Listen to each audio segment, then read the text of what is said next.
Hi everyone, welcome to the first vlog of 2026. Before Christmas Eve, we had the announcement by UK government that the inheritance tax threshold was going to be raised from 1 million per person up to 2.5 million, and also you've got the spouse transfer. This is a really good win for the industry. It will have moved the dial significantly and made life a lot better for many farming families.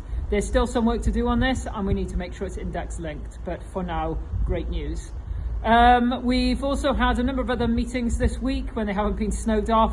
In particular, we've had the Under Secretary of State, Anna McMorrin MP, who's been out on farm. We've discussed a number of things, including inheritance tax, but also the farm budget, farm support payments and the importance of this, talking about EU trade and other trade opportunities.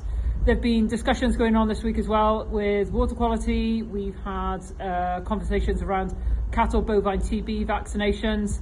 And this is a reminder to everybody that hustings are taking place next week. Please do go online and find out where your nearest one is going to be. That's it for now. I'll update you again in a fortnight.